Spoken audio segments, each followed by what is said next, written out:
Ding, ding, everybody. Welcome to the unanimous best fight podcast that you can ever hope to listen to. We are your hosts, the King of the South, Shaquille Burst, and I am your lovely, gorgeous, and very humble host or co-host, JoJo. How you doing, Shaquille? How you feeling, bro? Dude, I'm feeling real good. Obviously, I'm super stoked for this card that's coming up. But man, I just feel really good. It's just been a really good week. It's flown by. It's the weekend. We're here. We're finally here. All the hype can get put to rest. I'm excited, man. How are you doing, bro? I just want to see bitter rivals that were formerly friends clash and just bang it out. I want to see two friends bang it out, Shaquille. This is what I'm trying to tell you. Dude, it hurts my feelings to see friends bang it out. It's like the sensitive part of me, like why? They were so good of friends and now they're banging it out over money. Like it disgusts me, but you're right. There's something about it. It's just like, okay, like fuck it. Since we're here, I'm all on board, especially since it's Colby Covington versus Masvidal. I want to see how this plays out because they have it in their mind. They both know who's going to win. The fight's in Las Vegas, right? Yes, it is. So then there's probably going to be a lot of people there that are banging it out for money. Anyway. So he's not lying. Anyway. Oh gosh. Okay. I was a little late on that. Yo, you got any news for us? Yeah, so any cool dude, so much news, so much has happened. I really don't know where to start, but I feel like we should start with some hometown love. I mean, Drew Dober has a new matchup versus a tough matchup, and Terence Mckinney. I don't know how to feel about this. Obviously, I'm a fan of Drew Dober. I think he's a good fighter. I feel like he can't get over the hump for whatever reason, but this would be a decent matchup for him. What do you think about Terence McKinney stepping in short notice and just your general thoughts about Terence McKinney and then about this matchup? Well, I think that Drew Dober is going to definitely come pretty hard given the fact that like he might be on like a slight skid, but one of those skids was against the surging Islam Makhachev. Right. So, I mean, like, you can't really knock him too hard. You know what I'm saying? Mm-hmm. But that's still like a very tough match for Terry, though. Like, Drew Dober, despite his recency, is a tough out, man. Dude Absolutely. hits. Yeah, man. If he touches you, like, you'll fade away. But it's really cool of Terry to really to step up against such a tough opponent. I mean, the track that he's on now is insane. I mean, he versus Ziem. Ziem's a good, a good opponent, and he went in there and made light work of him and kind of showed an all-around skill set within a short time frame. So I'm excited to see what this matchup holds for him. I feel like he's in a groove. He's in a flow state. But like you said, Drew Dober is nobody to walk over, man. Yeah, you can't. You know what like blows my mind about Drew Dober? Like the dude is like 33. Yep. But he looks like he's like 24. He does. I don't know if it's like the chin. He does, yeah. Like he, I don't know if it's the chin or I think it's the hairdo. I don't know, but yeah. The hair, mm-hmm. The chin. It just like just an amalgamation.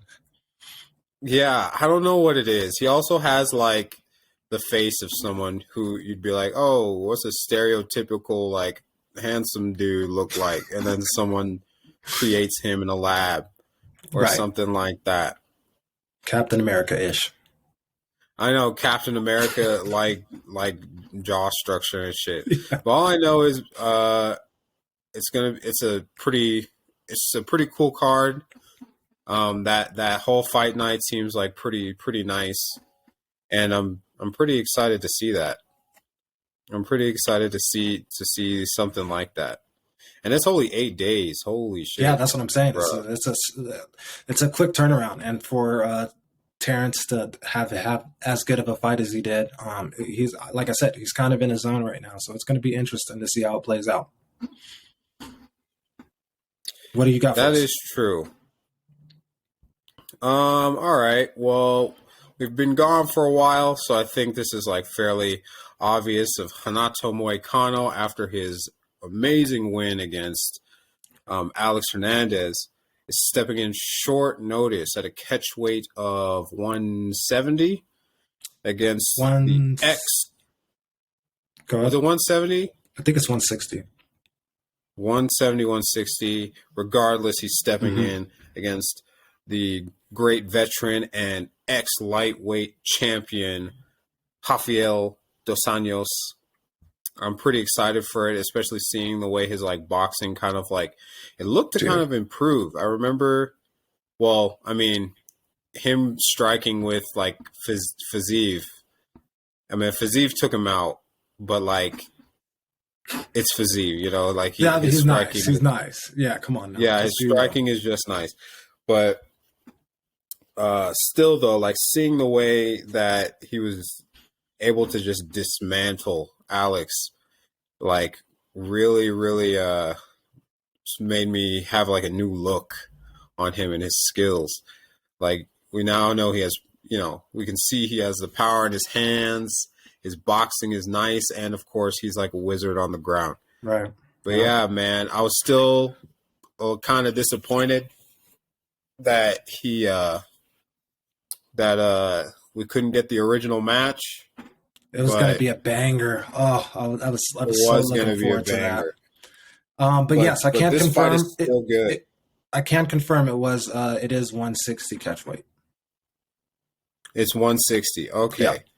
Yeah. Well, it's gonna be a good fight, man. I'm excited for it as well. Like you said, it's just kind of a bummer that Fiziev wasn't able to make it. But this is a sleeper matchup. This is a sleeper matchup, especially if he comes in and he was training, which, you know, when people usually jump in with this, especially around this weight class, they're ready to go, man. So I'm really excited to see RDA get back in there and showcase his skills. I think people sleep on this man. His resume is undeniable. I don't care if he's had a skid. I don't care if he's lost a fight. His resume is undeniable. And he always takes the toughest matchups. And, you know, shout out to him for shout outs to him. You know what I'm saying? Come on now. Like he's staying in this spot. Regardless, it's going to be a banger. Cannot think of a boring RDA fight. Doesn't happen. Doesn't happen. I mean, his fight wasn't with Colby wasn't, you know, come on now. But I know. I'm going to be like, I'm like, it's going to be kind of hard to see like what the game plan is for Moicano, because with Fiziev, like I feel the strategy was a lot more straightforward. Like, don't strike with him for too long and take him to the ground and let your jiu-jitsu be your guide. Yeah, but with this one, you have someone who's also a decent jiu-jitsu practitioner and can like strike decently. So yeah, it's good. It's a good night for top team, man. It's going to be a good night for American top team. I think they got a lot of their athletes fighting on this card, man. But that's true. That's so true. In other gym news, one of AKA's finest, most notorious members, Cain Velasquez, has been arrested for attempted murder of who I believe to be somebody who molested somebody in his family or something along those veins. Just wanted to get your initial thoughts and what you felt when you first seen the news. You see, logically, it's not a good thing to do, and him being arrested is kind of like, you know, it's customary with the laws. You know, it's vigilante justice, but at the same time, if you have someone who's like near and dear to you, who has the absolute worst thing has happened to them, Right. not, short of like death, like you don't know how you would react. Like you don't know how angry you would, and how you like logic is gone. Like Right. logic is like removed from your head. It's sad. He's facing a possible like 10 to 20. Yep, that's what I was saying. I don't think he actually gets that much. No, But he gets time. He gets time. I know it. Like it's so wild to me. Yeah, I can tell you, I absolutely am not in the position to judge, but I would probably react similar. If you know what I'm saying, like, I don't know, man. Like you put me in a situation like that, and like the guy's out, the guy gets released on a short turnaround, and yeah, he's on house arrest and just ordered not to be around people under a certain age. Yeah, and knowing what he did to somebody in your family, yeah, man, it would be very hard for me. I mean, like obviously, you don't want to have to take shit into your own hands, but right.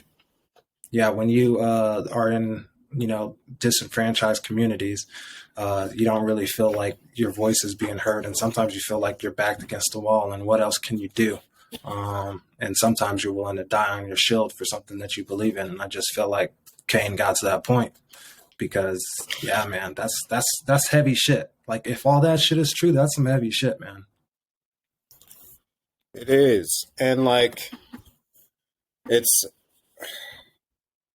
sucks because like it's just like I said, like logically doing something such as that, like retributive justice, there's a reason why it's like advised against, because I believe he hit someone who wasn't involved. Right. So pretty much like him doing that really just like kind of, man, I don't know. My heart goes out to him and his family. Right. Yeah. A lot of fighters have shown their support, obviously. Mm-hmm. They're definitely like free Cain Velasquez. Yeah, but I don't know he did it. He did do it though. It's not like he didn't do it. Yeah, definitely will become like. Oh, go ahead. No, it's just it's a philosophical conundrum. But he did do it, and based on the rules, it is what it is. But sometimes it is what it is, man. There's been plenty of times in life where it's just like I'll take the repercussions, not that heavy of repercussions, but. Nonetheless, sometimes the lines get blurred. Sometimes you need to kick somebody's ass and not give a fuck about it. Yeah, man. But hey, like, I don't know what you gonna do. Like, I don't know, man. It's so unfortunate. It really. It is. Yeah, like I don't know what I would do in that situation. I don't know how angry I would be in that situation, and none of us can. You can't. I feel like this is just, almost like Crime and Punishment by, Dostoevsky. Like this is like some fucking, like it's deep shit. Like pick a side if you want to. You're not right or wrong. That's true. That's facts. Well. Regardless, I really hope the best for him. I really hope that justice is served to the person who wronged him and his family. And I hope he gets a lighter sentence. Definitely sucks for the person who he hurt. Who wasn't involved. And yeah, man. But so in other less, I was like, sorry for bringing up that depressing news. I know it is. It sucks, but it's like a big It is. happening in the MMA community. So it's like generally, I feel like it should be talked about. Right. There should be a dialogue around that, and like, especially with like retributive justice in general, when it comes to the law and whatnot, and what rights do you have? Yeah, tune into our Anyway, podcast on Attack on Titan that dives a little bit more into what he's just talking about. I'm dead. Yeah, dude. Fucking God. Don't. All right. Anyway, did you hear that Kamaru Usman, the pound for pound GOAT right now, pound per pound #1 fighter, Kamaru Usman, he's he's still hammering that fight. He's still trying to get that fight with Canelo Alvarez. Yep. He's really looking for that match. And he's targeting September.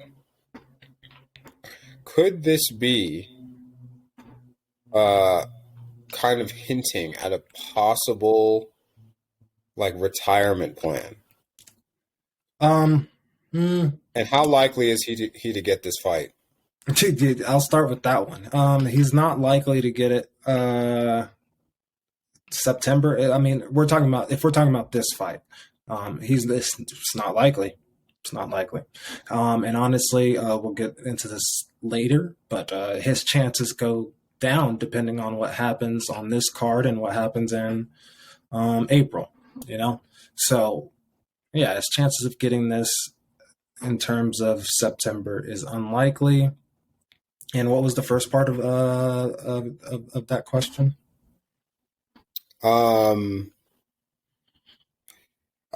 Is it a hint plan? of retirement? Do you think this might be like a way to, fly off into the sunset? It's definitely something that'd be like, okay, I'm good. I'm fucking good. I don't care if I got knocked out. I don't care. I got the bag. Everything's covered. Yeah, I mean, this would definitely hint at a retirement fight. But I feel like he's been floating that idea out there anyways, in terms of what he's been saying about just it's approaching, So I think this is just a way to put that icing on the cake, and he needs to talk about it now. I think he knows September is not going to happen, but I think he needs to talk about it now to at least have some possibility of it when his retirement really is coming up. Yeah, man. I generally feel it just makes me feel like he's looking to, to get out soon. Yeah. It would be like kind of smart. Of course. I mean, like, get out with like, he has a decent amount of, defenses. Just to get out like now, would be kind of nice. Yeah, I see. Unfortunate. It would be unfortunate, but I also think it's a little too early. Like, even if he did get out and do Canelo, like, it's too early in terms of legacy, even though he has, like, he'll be ranked up there. But I just think with somebody like Hamzat chilling in the mirror, especially since he got accelerated against Burns, like, there's going to be questions. So, like, I feel like there's like there's at least another box to check, which is the next generation for Kamaru Usman to knock off before, he can really kind of solidify his legacy. For me, I don't know. What do you think about that? Yeah, I really don't know. Like, I feel like, I don't know. It just seems like clock's ticking. And I guess that would be a cool little check mark to just... Right, especially if he comes in and ruins everybody, and to know that you have a W over it before you walked away fighting Mexico's best. Like, that would be fucking insane, because then technically you could hand the reins off to fucking Hamzat, who might run on his own fucking tear, and you have the victory over him. So you could sit back like he's doing versus Colby and Masvidal right now, enjoying every fucking second of it. That's true. And, man, I don't know. Do you see him? I even don't think that, like, he'll fight Hamzat. Half of me feels like that fight won't happen. I feel like he'll be out for that. We'll definitely get into that, man. But just circling back to the Fiziev thing, since he did fall out and RDA is fighting tonight, what do you think's next for Fiziev? You know what I'm saying? Man. You know what I'm saying, though? Yeah, I feel like, it would, like, maybe you'd have to fight someone further back in the rankings. I don't know, but it seems like you're just punishing for being sick. Yeah, let me lay this out. All right, RDA, ranked 6th. Does Tony Ferguson have a date? Tony Ferguson is being negotiated for a possible Michael Chandler fight. Okay, so he's in talks. So, Dan Hooker's no longer in the fold. Conor McGregor's not here. You have Gregor Gillespie. That's really all you have. And Dustin Poirier. Poirier will probably never fight at 155 ever That's again. What I'm saying. So it's just like you really only have Gregor Gillespie ahead of you. Other than that, everything else is kind of spoken for. And then you got the Savage Arman right below you. Barukian, yeah. Dude, that dude's nasty, man. What is next for Fiziev? I would say Arman or I want to say Arman or Gillespie? Or Gillespie, yeah, or Gregor. Damn, man. Yeah. Yeah, I was literally thinking, like, I was just like, man, we're so focused on RDA, but what about Fiziev? Because RDA is keeping this fight. So, like, and Fiziev is literally just sick. So, like, he can, like, what do you do with him? That's true. Yeah, That's true. That's true. Man. Alrighty. Now that we've gotten that preamble. Wait. That's all I got. Is that it? Yep. Okay. Now we've got that preamble out of the way. We can move on to key fights of UFC 272. Shaquille, man, I'm so fucking excited. Are you excited? Are you ready? Are you ready for friends becoming bitter rivals? Dude. Yeah. Are you ready for rednecks throwing hands with expert strikers? I'm ready for Are you ready for Big Mouth to finally show us what he's learned at AKA? Dude, yes. I'm ready for you to continue. Exactly. I know that I am. So, anyway, let's talk fights. Let's do it. Kevin Holland, Alex Oliveira. Who you got? This is just right into it like that. Who you got? Well, straight up. Let me just outline this. Okay, so Kevin Holland's going down in weight. He's going from middleweight to 170. Which go ahead. That is essentially his like natural weight class, I believe, right? Well, actually, because I know he didn't have to cut a lot for 180. Didn't have to cut a lot at all. He figured that he had more of an advantage at 170 and could comfortably cut there. So I don't know. We'll see. But this is the experiment, and he's going up against Cowboy Oliveira, who's no joke. Recently has he's recently taken a somewhat step back, but he's the Cowboy, man. it's no joke when you fight him, regardless, and he's coming to fight, and it'll be in your face. So I think this is a good matchup for Kevin Holland, especially his intro to 170. I do take Kevin Holland in this fight. That's true. Okay. Yeah, yeah, man, I feel like I got Kevin Holland too. It looks like he's been really been putting in hours. He's been putting those hours in the gym. And Yeah, I'm like, oh, go ahead. No, I was just gonna say, like, he's a talented person. He's, he just got stuck behind a certain style and a certain thing. And I think Chael Sonnen said it best. He just was complacent in positions, and you just want to see somebody fight back. And maybe that's a little bit harder at middleweight than it will be at 170.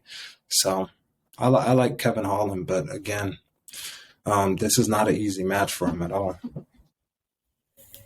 Yeah, it is not an easy match. A fight with Cowboy Oliveira is not an easy match at all. But I'm really excited because, like, Kevin Holland's, like, reach and boxing should, like, should really be able to help in this thing. So now, but that brings us to the strengths, right? The strengths of each. The Kevin Holland and his reach should be able to play like a very huge part in winning this fight. Like, long reach, and his boxing is essentially pretty good. Oliveira comes with, like, being a veteran and all, comes with, like, just, like, blue collar work at, like, when he gets into fights. But yeah, what do you think? Yeah, I mean, I would lean towards Kevin Holland's strengths. I think he has good footwork. And I just think he's comfortable on the feet. And when you can remove the thought of somebody taking you down, even though Oliveira has 5 submissions, like, he's definitely no slouch there. But for the most part, Oliveira is down to bang. They're coming to throw and kick and stuff like that. And I just think that favors Kevin Holland, especially going down to a smaller weight. If it was truly just a small cut for him to get to 185, his cut to 170 shouldn't have been too terrible. But we'll see, man. But that being said, if Oliveira is able to get it down to the fucking ground, and just put that thought in Kevin Holland's head, it's going to be an entirely different fight, man. I mean, if you can just threaten that takedown. It really is. I feel like a huge part of the reason why he had, like, a lot of complacency in ground positions at middleweight is generally the weight at fight night. A lot of these middleweights, like, are 200 pounds before they cut down to 185. Easily. And Kevin Holland was hardly cutting anything to get to 185. So being held down by, like, a Brunson for, like, long periods of time, especially when they're, like, decent wrestlers, would be able to just hold him there hold him there and smash him for a long time. It's the same issues that Izzy had with going to light heavy. Yeah. So pretty much, I feel like maybe he won't have the same issues on the ground. Yeah. I feel like he'll be able to work his jiu-jitsu. Also, of course, ever since that Brunson fight, he's been working on apparently his wrestling. So I'm really interested in how that is going to be able to, like, fix his entire game, his takedown defense, his and, like, maybe his, like, more aggressive grappling, like his, like, offensive grappling, right? Instead of just, like, having decent takedown defense, being able to like actually take down, like get takedowns himself. So yeah. Yeah, I mean, there's a lot. I mean, would you say that where does Kevin Holland go if he loses this fight? What happens next with him? I Is would it just too early to tell? I'd probably say definitely start fighting some other unranked people with less of a name, because Alex Oliveira, he might not be ranked, but he's a name. He's a He's a slight name. name. Yeah. Mm-hmm. So that makes sense. And he has a slight name. Kevin Holland is pretty popular now.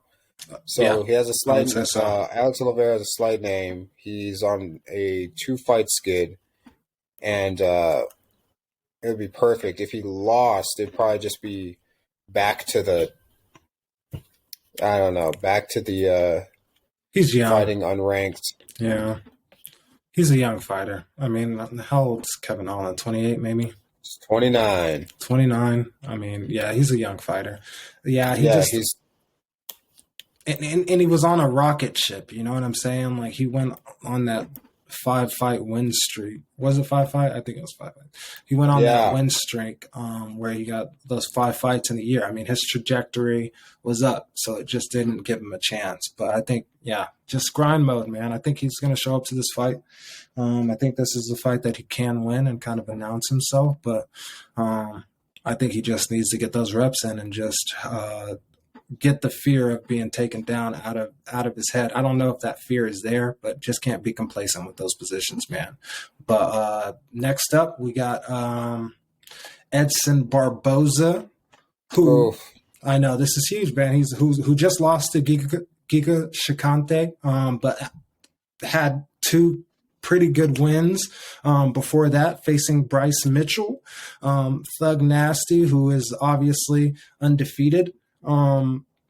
Edson Barboza being a striking wizard versus somebody who has a very good grappling base, will either go to decision or go to submission most of the time, and just really haven't seen him in too much trouble.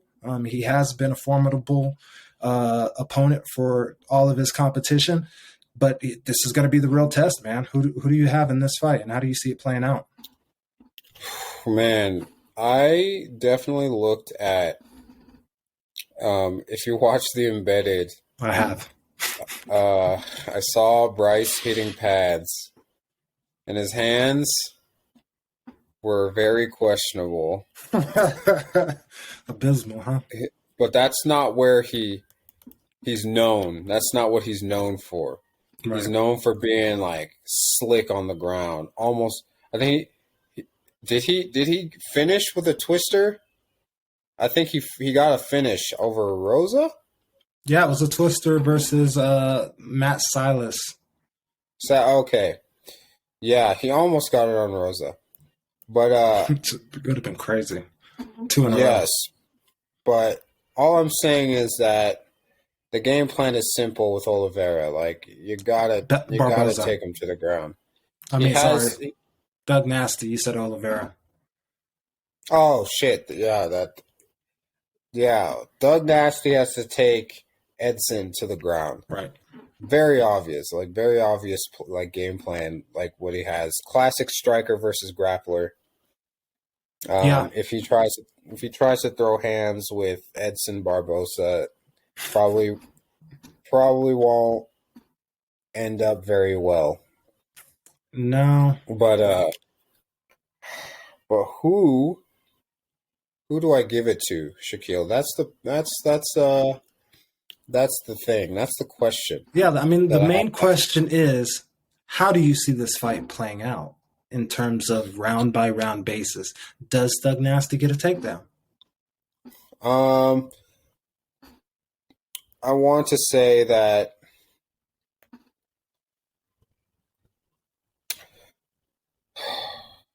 I want to say that Thug Nasty, because Thug Nasty does pressure people decently to try and force clinches and takedown attempts, like make takedown attempts from those. So I'm going, and what Edson Barboza seems to struggle with is like if people just continue to pressure him and don't just like sit and try to box with him, like sit at range, at boxing and kickboxing range, and just try to fight him there. Like you need to like get in his face and pressure him, and like don't give him space to throw his like whip like kicks or like his, you know, like all like his like hooks, like throwing like crazy hooks from, you know, either side. Like you need to really like pressure him, like fighting him against the cage and whatnot. So I could maybe see Bryce potentially doing that. But I could also see him maybe getting prideful and fighting Barboza like just straight up. But I don't know. Dude, on the embedded, I mean, Bryce Mitchell sitting there burning that death sage, man. Yeah, hey man, he's ready to go to war.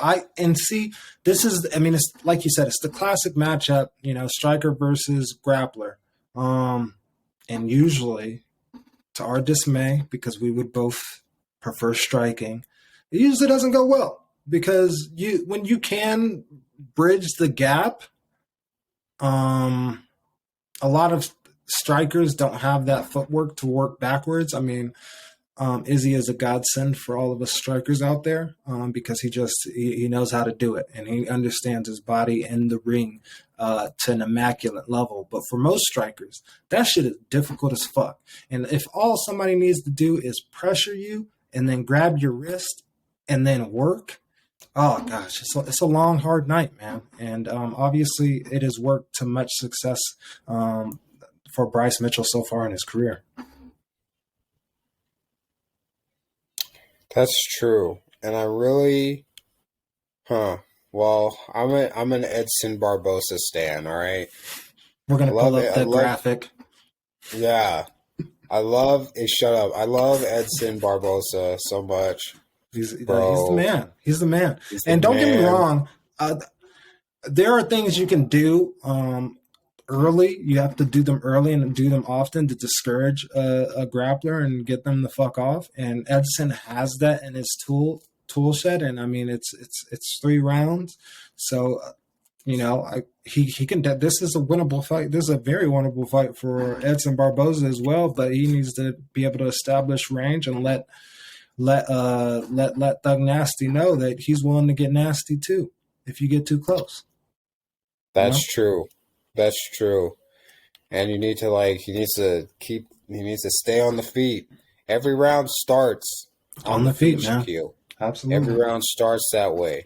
If you can defend takedowns and stay out of extremely disadvantageous positions, then Edson can take it. But and if that's not the case, then Thug Nasty will have more clout for his next album that will come out or whatever. Bro, did you hear him rapping on Embedded? Oh yeah, he wasn't like super bad. That's what I was about to say. Like we can't poo poo. Like he had a beat, he had a rhythm. You know, it's not as bad as I thought it was going to be. No offense, Thug Nasty, but come on now. It was somewhat impressive for me. I was just like, maybe I do want to hear a song. I'm not going to add it to my library or nothing, but I'm curious now. I'm curious. You know, what vibes are you feeling out in the country? I'm not going to sub to his fucking SoundCloud, but you know, yeah. I want to hear. You know, it's like one of your old high school friends who became a rapper, and you're like, I'm not gonna. It's probably trash. Yeah. But I want to hear. I'd like to hear what you got, what you came up with. That reminds me of a story of a date I went on with an ex-refugee who was also on parole, who rapped with me. Who rapped to me on the date, and I was like, No, the funny part is, I was like, she was like, I'm gonna rap for you. And then So she just started rapping. Oh god. And just started rapping. And I was clenching my ass. 1 to 10. Ready 1 to for 10. the wave of cringe to take over me. Just waiting. I'm like, oh fuck. Okay, sure. Turns out she was fucking good. Oh, that's awesome. That works out perfect. She was actually like she started murdering it. Yeah, like murdering this that beat. Makes it like 10 times better.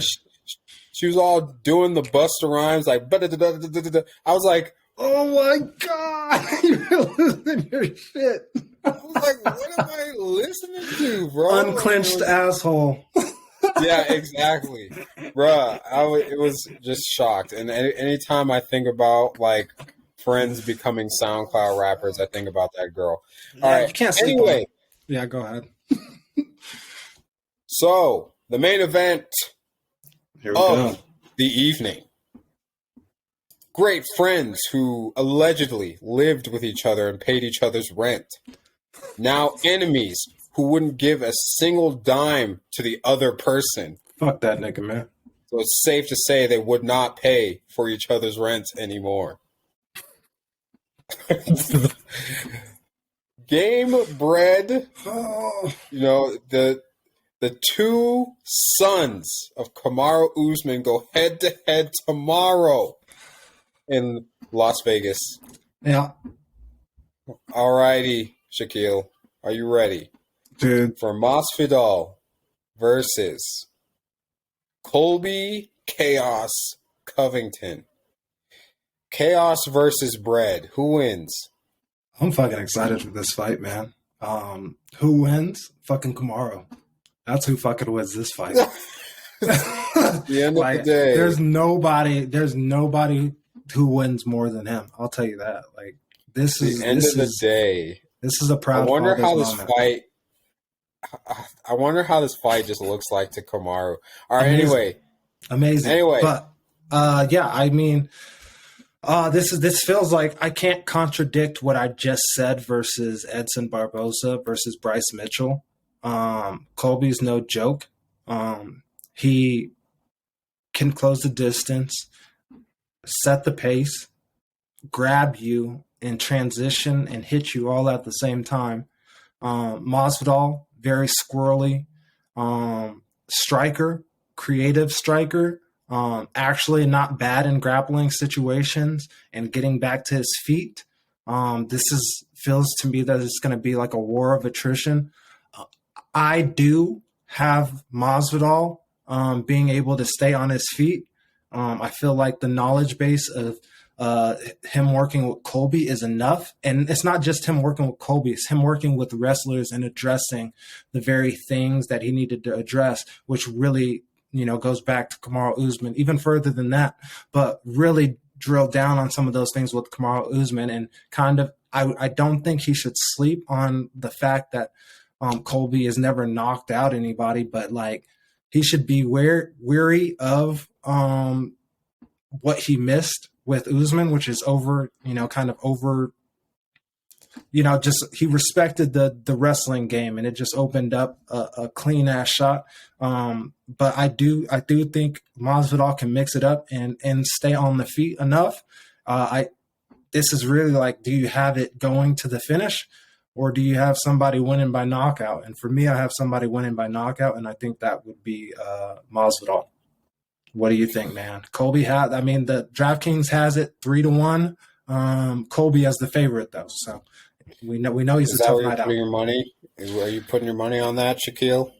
I'm putting my heart on it. Is that your final answer? I'm putting my heart on it. Is that your final answer, Shaquille? That's where I'm putting my heart. Alrighty. Well, okay. Here's what I have to say about their strengths. Of course, we all know classic wrestler versus striker, but Colby is no slouch when it comes to being on the feet. We've definitely seen that he normally will start out matches pressuring with kicks, and doing so the same way that like kind of like Masvidal would. He'll definitely like try to throw like kicks to kind of like pressure you backwards into the cage, where he would like do a lot of his work. Like taking down like Chain along the wrestling. cage is like definitely Mhm. his like biggest weapon. Um, also know how like methodical Masvidal is with his kicking. Um, which fight? That there's a fight that against Rustem Okay. a long time ago. It was like almost like 9 years. I think it was like 9 years ago, almost. And it was against Rustem Habilov, which I think is like another Dagestani person. That Masvidal fought. And he lost that fight by decision, but he was generally able to like stay off the ground and like keep it standing. So it was a very interesting like fight to see. Hmm. Um, uh, I feel that Colby, his chain wrestling is pretty crazy. It's good. I feel that he'll be able to like continuously Yeah. uh like get take or like try for takedowns, given that his gas tank is pretty like insane. Unlimited. Um Definitely Masvidal really likes the left body kick a lot. Yeah. And I feel like he'll need to be like really careful in case it gets caught, just like with Usman. Hmm. Gets caught and being used as like to be taken down. But yeah, my money is more so on Colby. It's a safe The bet. basic answer is Colby. Yeah. What do you think about the beef though? Do you think it's lab meat? Do you think No, do I you think it's don't fake because beef? I don't. Lab meat was good. I don't because for me, I can understand what it would be like to have somebody like. I feel like I would understand what it's like to have somebody as Colby as a friend. Just being somebody who's been in sports quite a bit and been on football teams and stuff like that. Like I get the personality and I get like when you're a teammate with somebody, you kind of shove aside certain things and um, when people eventually show their true colors, then you can act accordingly. I I I I don't know how deep the the beef actually goes, though. I mean, I think this is more of an embarrassment kind of hype up than it is an actual beef. But I don't think they like each other. Yeah, I definitely do. Yeah, I don't think their distaste for each other is fake. I do Right. think that like it's very like their actions towards each other currently are like maybe like hyped up a little bit Right. more, just to Right. like gotta sell the pay-per-view. Well, and Gotta I think sell the it's even like a step beyond that. Like, yeah, you got to say that. I think they would love to use that excuse, but I think there is like that element of being embarrassed. Like they're hyping it up, but I think it's just natural when you have a bunch of people watching, and even though they might not subscribe to the narrative. There's hundreds of thousands of people subscribing to the narrative. And then when you have a brand like Colby and you have a brand like Masvidal, kind of the public perception kind of gets interwoven in it as well, and that brings it to another level. But yeah, man, yeah, I don't think it's as hype as it is. I don't think they like each other, but I think this is more of the media's doing, and even seeing like the press conference and stuff like that. Like they're acting out of character. It's fucking weird. I know they're going to be perfectly fine when they get in the octagon, but I feel like it's just taking a new life of its own. That's very true. Um, but I would like to also see. how it'll end. Like when someone wins, will Right. they bury the hatchet? Nah, they ain't doing that shit. I think Well, like, maybe they would do it if if the crowd and the eyeballs aren't on them, and this is something like if this shit happened at AKA or sorry at American Top Team, in the back room, I think they do bury. I really think they do bury the hatchet, but in front of the crowd, public perception, I don't think they bury it after the fight. Maybe they get slide in the DMs or some bullshit like that. Who knows? But I don't think they do it strictly for the public perception. And I mean, Colby couldn't survive that 2 times in a row after he did it with Usman. man, I just want to.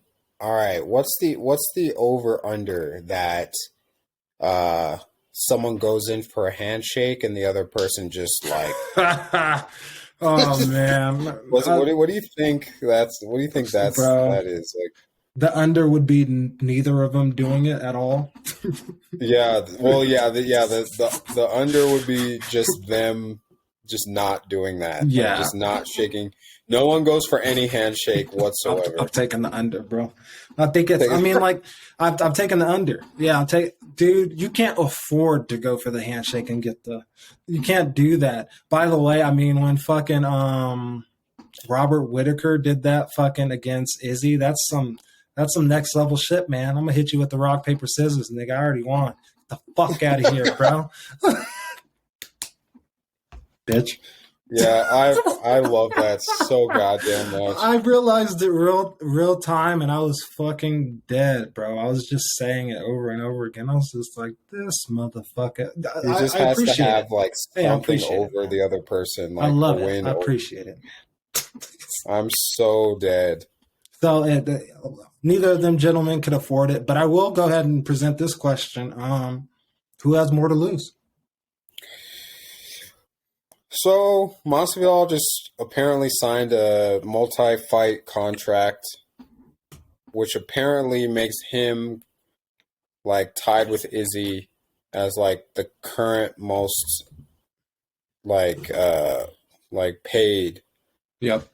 highest paid fighter on the roster. Yep.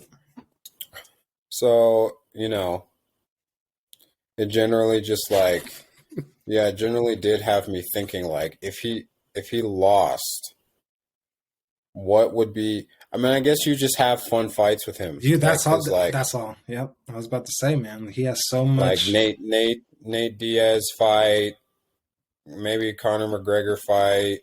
And this is the intangible of Masvidal is like you could probably trust him to come up with the fight. You know what I'm saying? Like he could probably stir up some stuff and make it so something picks up. Like I don't know that you have that ability with Colby. But with Colby, like say Colby wins, like he can just become an American top team assassin. He could just go for all of them boys and you could sell that every time. Even if he isn't. Yeah, man. I really, really want to see Dustin Poirier fight with Colby. Hey, their weight difference is not as big as their weight class difference, It's not that big of a difference, yeah.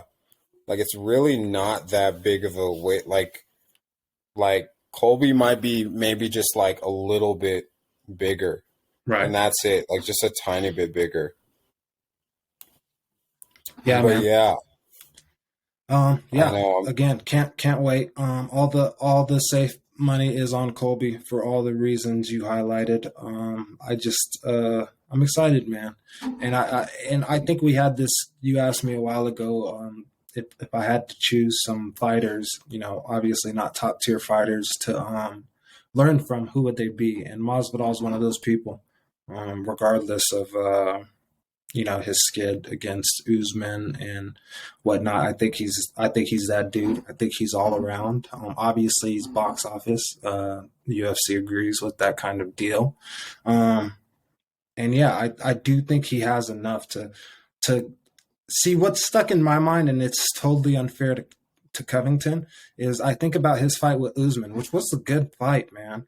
But it wasn't the train wrestling, and it wasn't all of that stuff because he knew better he knew better than that. And I don't know whether it was because of Usman that he didn't do it, or if it was because of his new coaching that he didn't do it. And if he didn't do it because of his new coaching and he just scales back the chain wrestling and the aggression, even slightly, even if he amps it up from Usman, it'd be enough to give Masvidal some room to work. And I think that could be the difference, just because he wasn't super pressure. And I don't know if it was because of his new coaching or if it was because of Usman, or obviously a combination of both.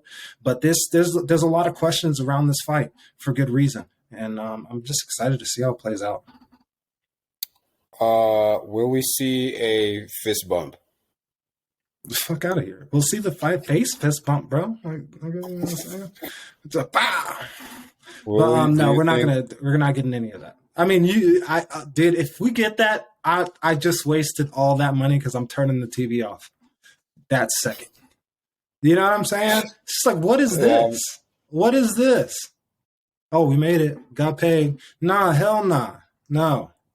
Not here for it. Whoa. Anyways, man, I'm off of this fight. What before we get into my segment, do you want to give some love to the sponsors, or no? We'll just say fuck them dudes. Oh, you want to do a sponsor reading? Wow, I don't think they deserve it. But in order to level up our game, we need to at least be able to do that. You know how we best level up our game?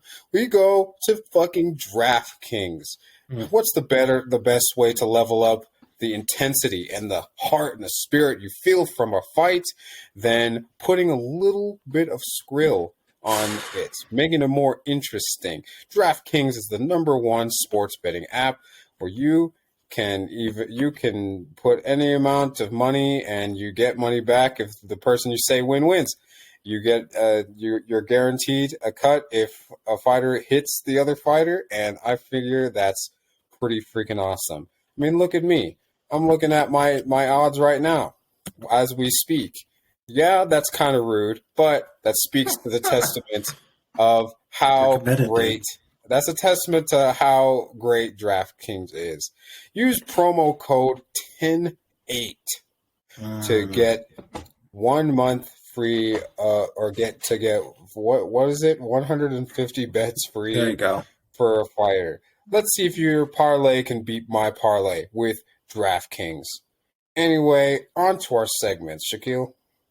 You're supposed to give your parlays for them to pick too. That gives us a little bit of extra money, because then it incentivizes them. You know what I'm saying? Yeah. Let me go through the card and list every single fighter that I plan to fucking just pick three. Who I think will win. Just pick three tomorrow. Oh, the three? Yeah, just three. Give me Kevin Holland, Edson, and Colby. So that's free money for you, ladies and gentlemen. Easy money. So you tune into the 10-8 podcast, you put in these parlays, and then you thank us later. You're welcome. Yeah. Don't be a fucking pussy. Put some money on it. Do it. That's their jingle, right? That's their it's literally their slogan. That's their slogan, right? Stop being a fucking pussy and put some money on this thing. All right. Yeah.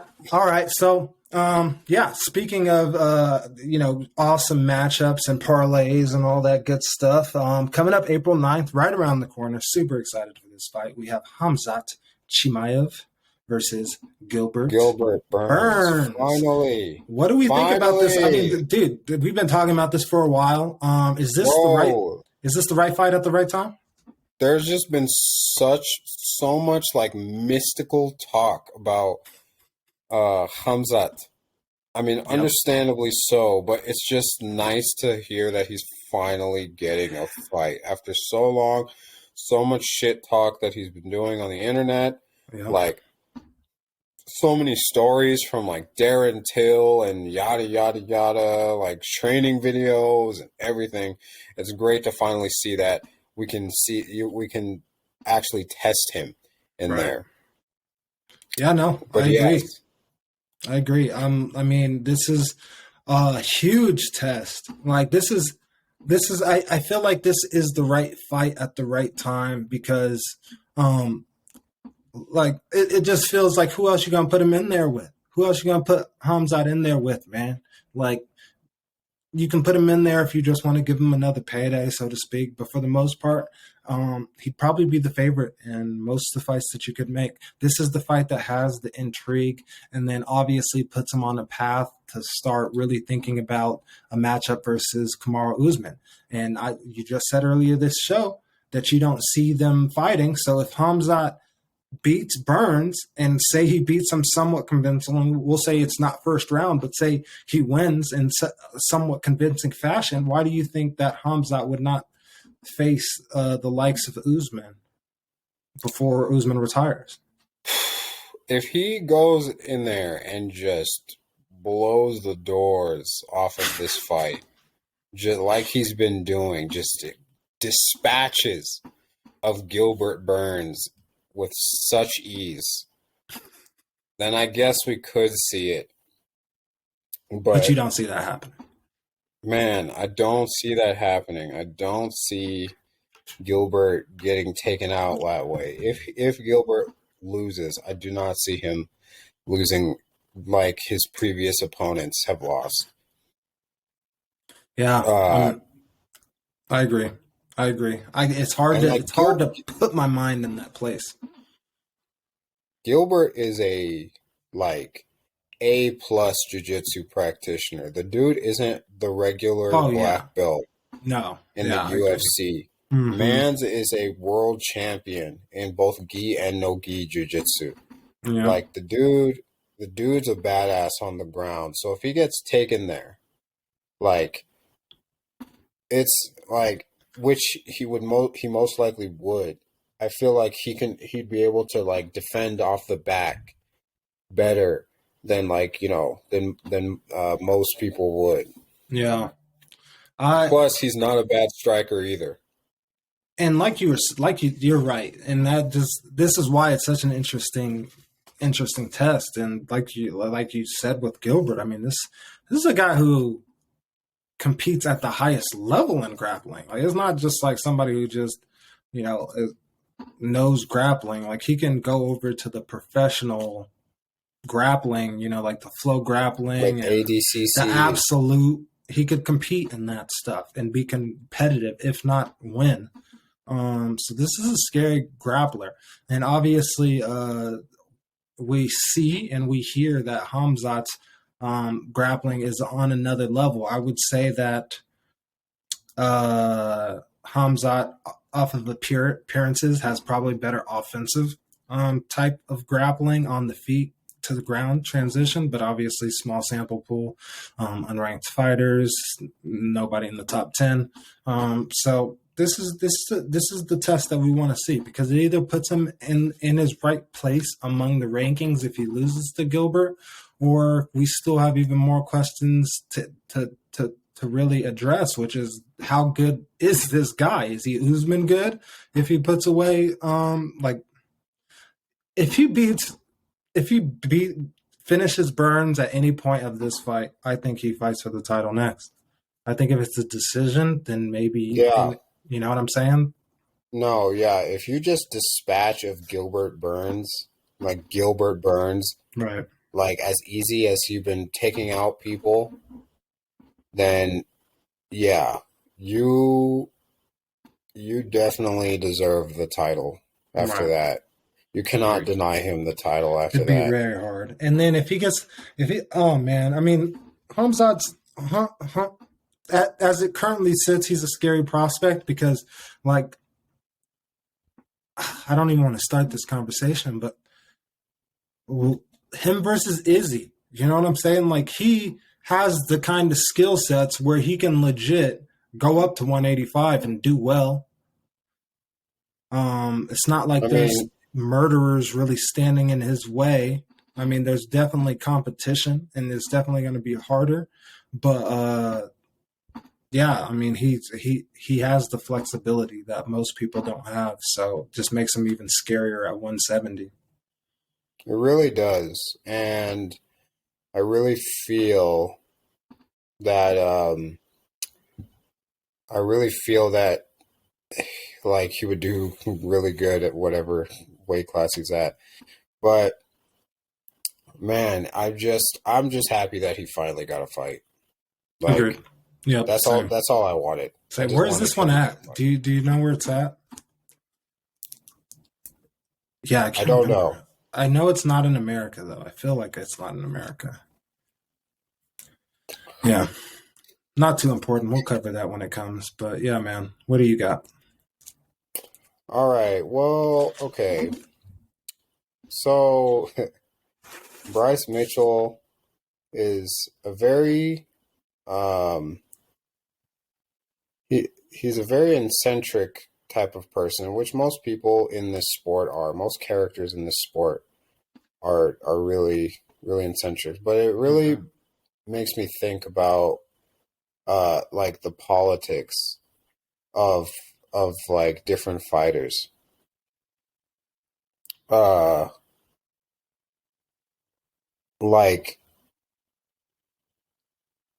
it's there is a huge right wing like kind of like bias in MMA, and I think it's fairly apparent, especially with the two fighters that are fighting tomorrow on the main event.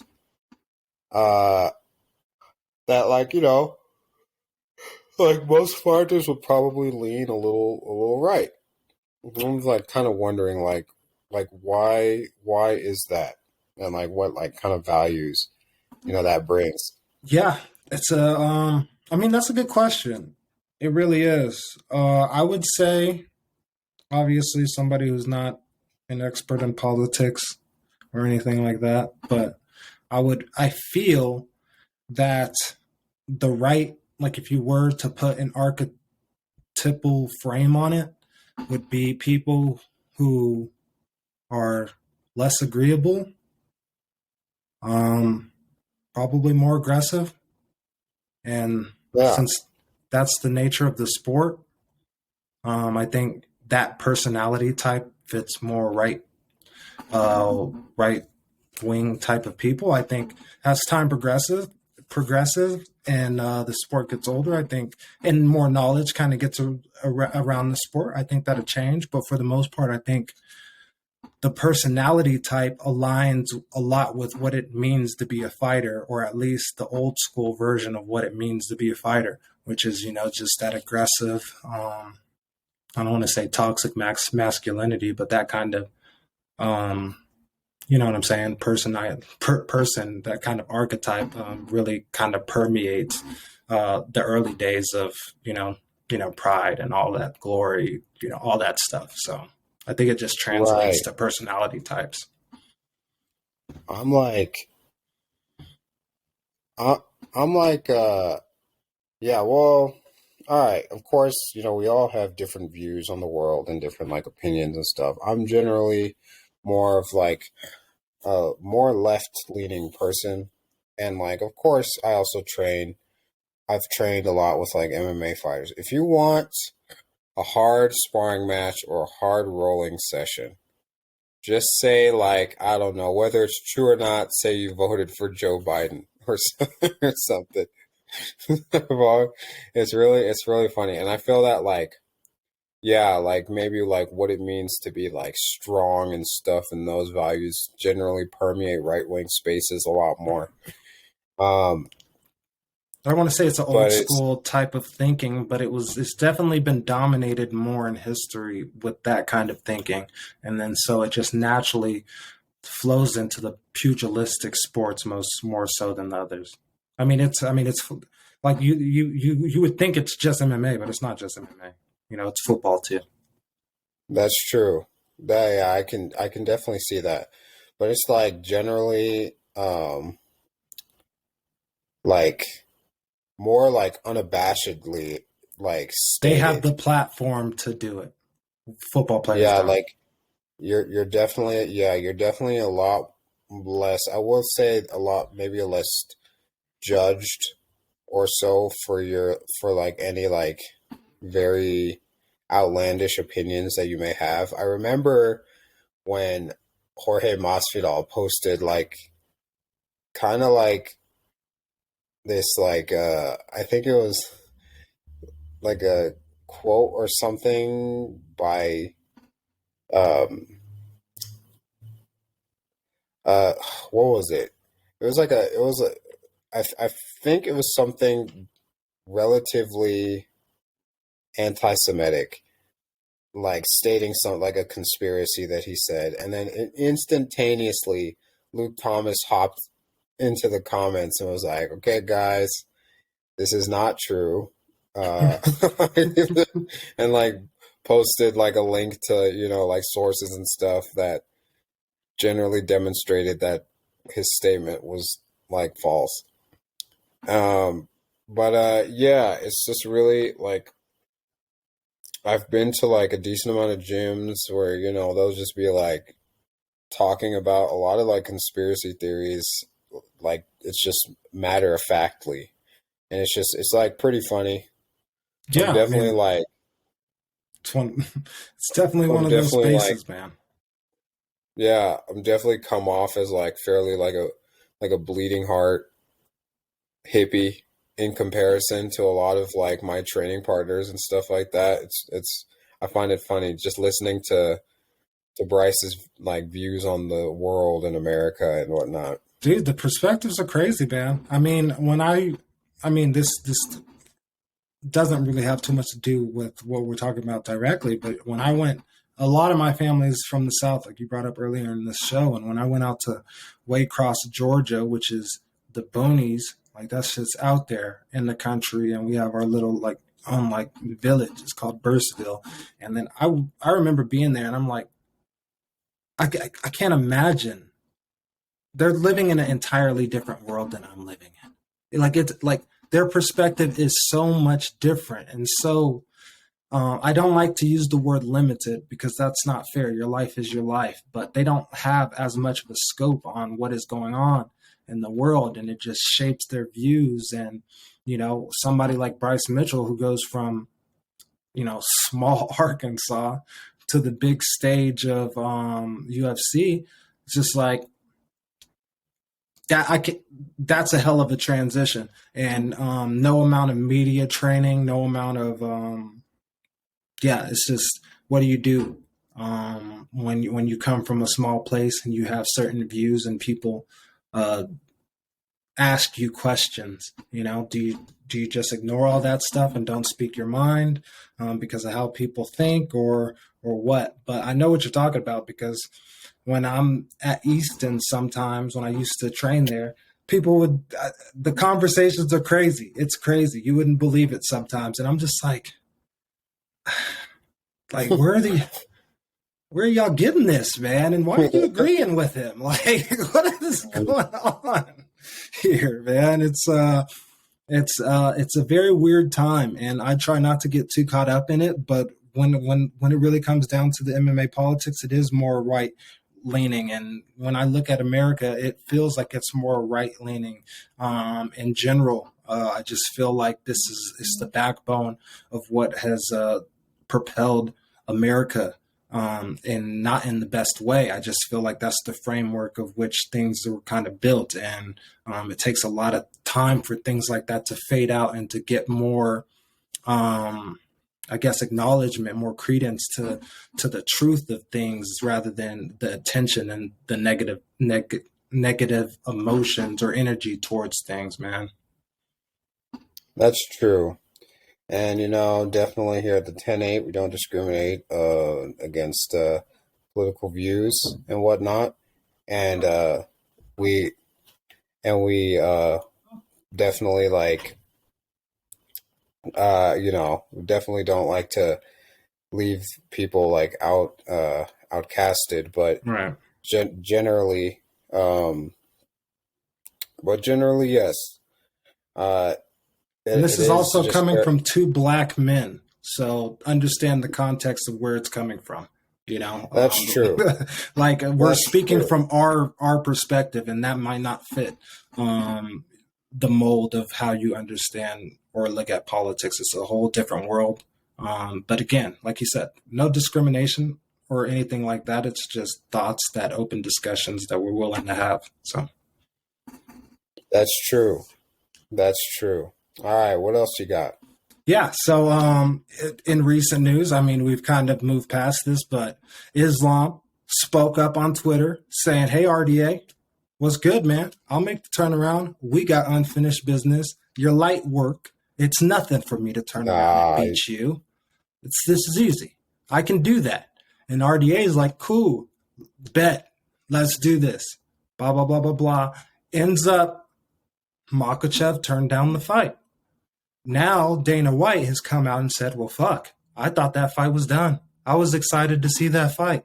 Let's go ahead and run Islam versus Benny back because still some questions needed to be answered. And I think I'm on that side as well because when I saw him fight, don't get me wrong, it's awesome that he had Bobby Green step in and fight, but we all knew how that was going to go. We all wanted to see Benny for a reason, and hearing about Benny's injury and it's not being as worse as it was projected to be, let's run that fight back, especially since you were willing to fight RDA, which I thought was going to be a gangster move and would have been a shoo-in for a title shot if you would have just took the fight, but didn't. So what do you think about this whole antics, and is it the right fight to make Islam versus Benny?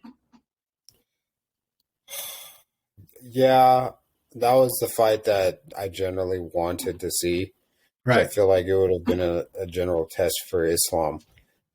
Someone who is also like decent on the ground, um, and could like manage with like takedown defense and whatnot.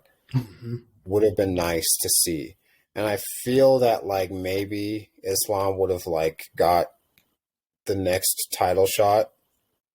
That was my first sign. That's when I knew, and that's when everyone else knew that they were going to do McGregor versus, which goes into our, the next topic. Yeah. But like that's when everyone knew that McGregor versus Oliveira was going to happen.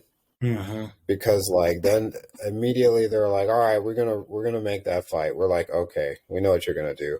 After Gaethje, the winner of breadcrumbs. Gaethje, yeah, a winner of Gaethje Olives is gonna be, is gonna fight McGregor, and that is what it is. But yeah, that would have been nice. I feel like he would have had an immediate or he would have been able to wait for a title shot if he didn't like call out, Why did he make do that that? call out. Why did he do that? Why would you do that? I want to say because he has Khabib in his corner, and Khabib was very much like for like managing risk. You know what I mean? Mm-hmm. Like managing risk as much as you can, Right. in and outside the cage. And so I'm pretty sure like he made the call out on his own, and like someone like Khabib was just I was like, what the fuck are you doing? Give me your phone. yeah, Khabib and their coach, what's his name? Yeah, I feel like it's Javier, but I don't think that's right. Javier Mendez. Okay. Khabib and Javier Mendez was like, what are you, crazy? Like, no. That's like chill. They just said you got the title shot. But yeah, I thought that was such a mistake. I thought it was the right move to do if he carried it out, but backing it up was such the wrong move, because in my mind I was just like, oh, that's some fucking gangster shit. If there's any, because I wasn't sold obviously wasn't sold on the Bobby Green fight. I mean, again, everybody and their moms knew what was going to happen, and that's no offense to Bobby Green, but on short notice, you just do what you got to do. So I wasn't impressed, and then so I was thinking like, oh man, this dude's ahead of the game. He just called out RDA. RDA's fight slipped out. This is going to be fucking perfect. Like, this is awesome. Like, if there's any fight that I would want to see other than Benny versus Islam, go ahead, throw him against RDA. Short notice fight after RDA's been training, granted for a different type of fighter. The heat's there. I'm willing to see this. And then just for that fight not to happen, yeah, it's just like, you got us in the mind frame of you fighting for not a belt, that means we're in that mind frame now. So why would we all of a sudden put you in there for a belt when you just kind of alluded to another fight? Yeah, it's just the ball has been dropped. The ball was dropped. It's a shame, but at least we get to see him versus Dariush. Yeah, I agree. Shout out to I'm pretty excited for. I'm hype. I'm hype, man. I'm pretty excited for. But speaking about that, Conor McGregor has definitely been very vocal on Twitter lately, calling out Khabib's whole family, including Makovic. I forgot how he spelt it, but he misspelled it, obviously on purpose. Right. But he called out Islam Makhachev. I think he deleted the tweets. Per usual. But I think that he I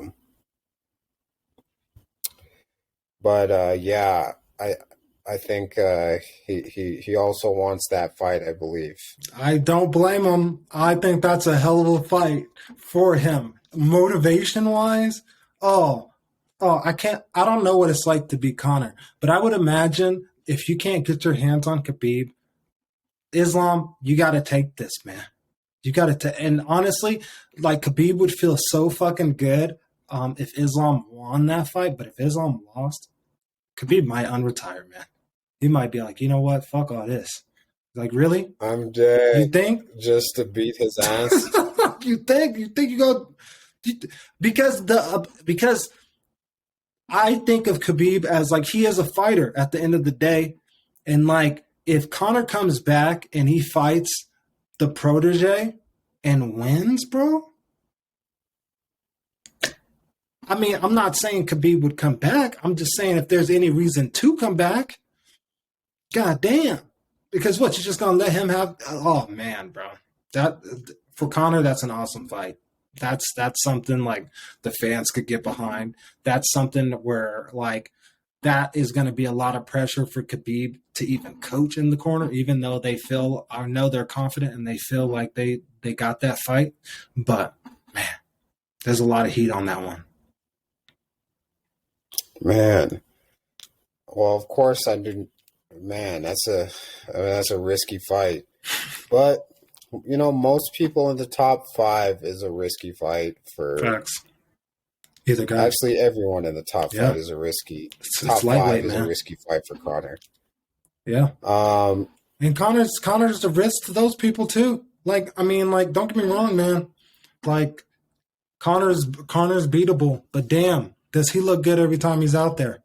You know, like, fuck. Like, I mean, especially his striking. And you're like, damn, if he landed. I remember Dustin got him down and he's throwing elbows from the bottom. And I'm like, fuck this. Get me the fuck out of here. And he kind of cheated by grabbing Dustin's glove. But neither here or there. That fucking, I mean, he's really good with his body, man. He's a threat to anybody if he catches him. That's true. And I definitely, like, I mean, there's no such thing as a not fun McGregor fight. Facts, bro. All his fights, win or lose, are all fun. Agreed, man. Regardless, I'd like to see him fight. Do you think he fights this year? I think he fights once. Yes. Well, obviously, it'll be one. But, like, it would be one. Will it be 2022 or 2023? I think 2022. Yeah. I think he's probably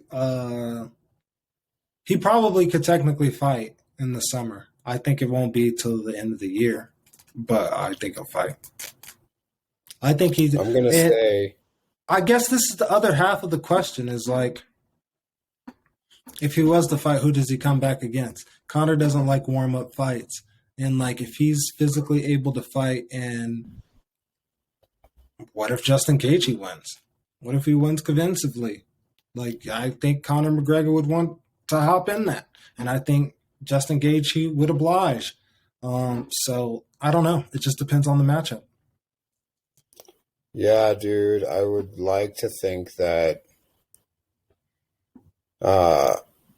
man, each one of those fights is just, like, pretty hard for him. Because it's like, These are some gangsters, On man. one side, you have someone who's like a really good grappler, Yeah. who maybe you could like hit, and he is very hittable, but he like also is like really good at. He's a really good submission jiu-jitsu practitioner, and the other is a boxer, and you can possibly like catch him lacking, but he also throws leg kicks from hell, and you're From like leg hell, bro. So Yeah, that's either such a good point. I don't even think about that. Like, good luck with those, with especially with Connor's stance, man. Bow!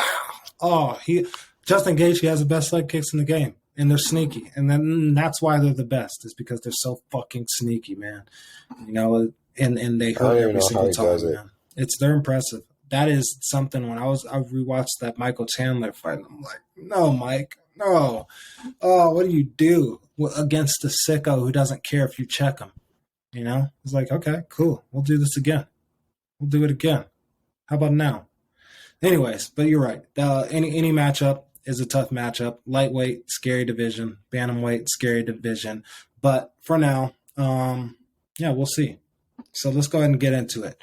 Of a segment called Contenders or Pretenders, where I'm going to list off some fighters who have been looking good as of late, or have just been looking good, period.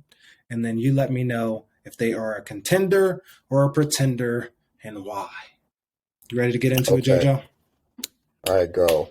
All right, number 1, Jamal Hill, just coming off of a KO, an emphatic KO victory versus Johnny Walker. Is this a contender or a pretender?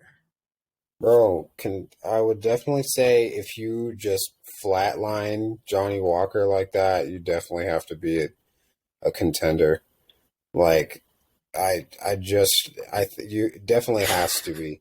His I don't know, so maybe sometimes his like, you know, like sometimes like he be like in like weird positions when he's like using just footwork. Mm-hmm. But like if you got just bombs in your hands like that, bombs, bro. I feel like that's contender. That's contender status, man. Making people look like Looney Tunes, man. Like, yeah, no. Yeah, man. Bro. It was rough. I seen my doppelganger go down hard, man. But anyways, the Black Beast could not tame the Aussie from the area, Tai Tuivasa. Is he a contender or a pretender? Tai Tuivasa, bro. That's a contender, but I really don't see him fighting anyone else above him. Or fighting, I mean, winning. Right. So when I say contender, I mean legitimate for chance. Title. Correct. To take the correct. No. Okay. No, I'm definitely gonna take the P on that one. He's been. I mean, there's always the puncher's chance at heavyweight. Right. It's heavyweight. Man. So possibly, but like the people, like the top 3 are just so like the skill gap of what I've seen from them compared to like Tuivasa is a very. Despite his like swing and bang style, he is fairly like technical. He can be really, really technical, but just like what I've seen from like the others, right? Like the technical striking of Cyril, mm-hmm. The wrestling of Stipe, and like just everything with Ngannou. Like it's a lot to handle. It's a lot to handle. Yeah, I really don't see him getting up there. All right. After his recent debacle versus Max Holloway, this individual had an amazing comeback fight against Giga Chikante. Just started throwing them bows like ludicrous in the early 2000s. Do we think Calvin Kattar is a contender or a pretender? Who else does he fight like after winning that? Like, does he? Yair Oh out there. man, I feel.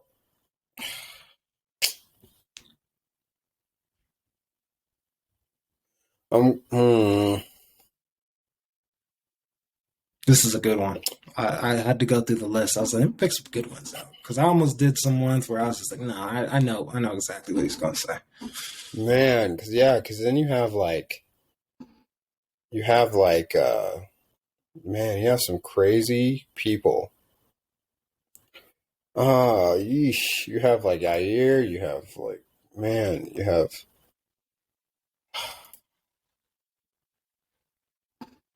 I'm gonna say Pretender. Like, Damn, sorry, boy from Boston. yeah, man, I'm gonna say Pretender. It is what it is. It's a You know tough what? I changed division, my man. mind. I'm gonna say Contender. Okay, why'd you change your mind at the last second?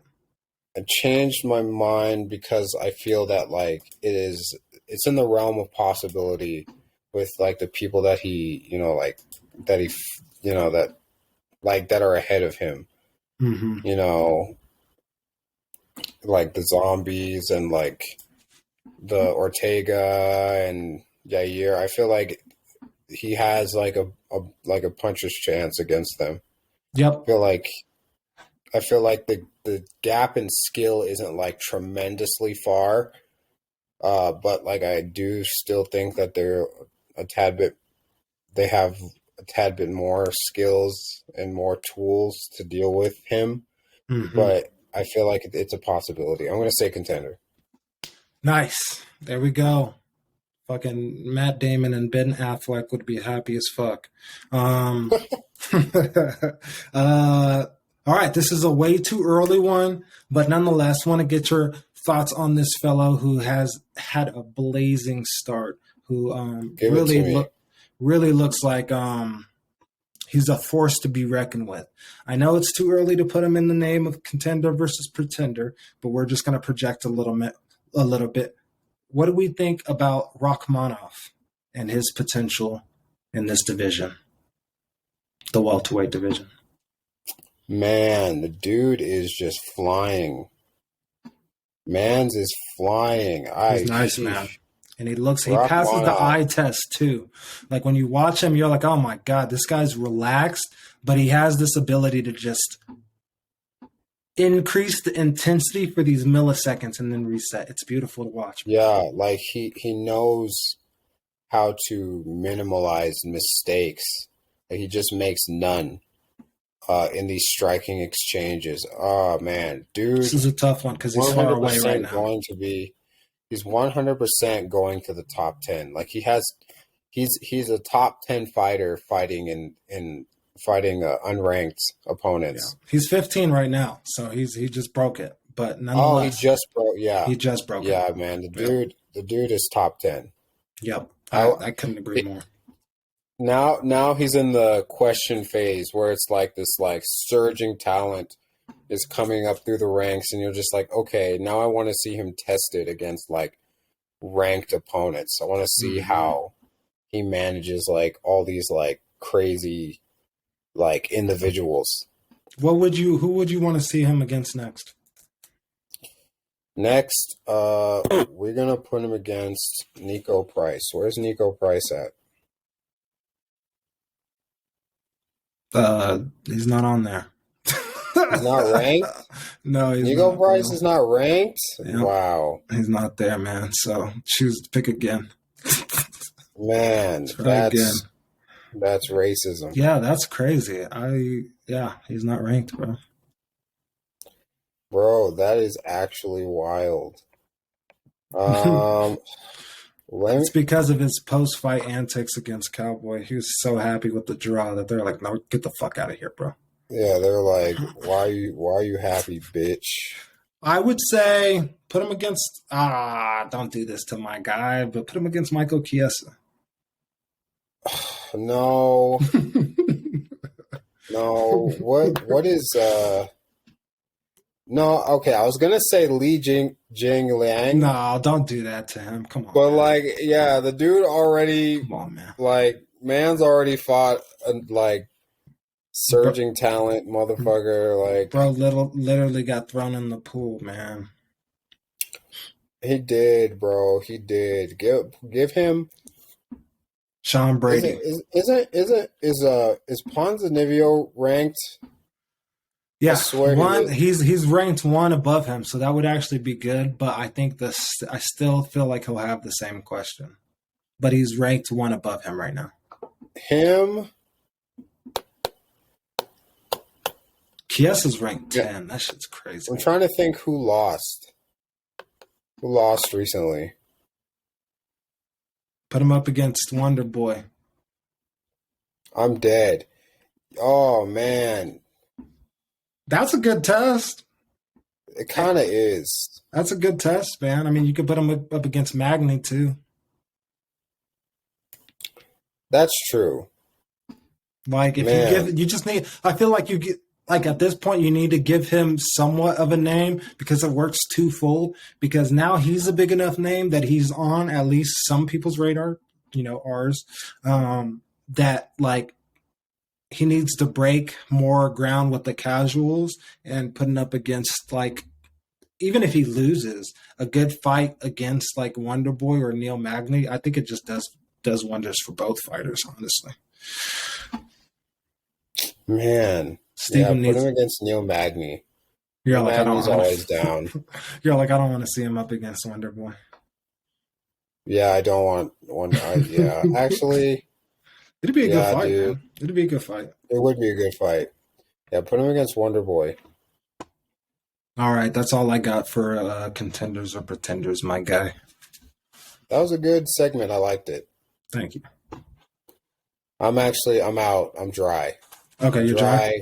Okay. I've blown my load. Rock mono. You need some Roman swipes.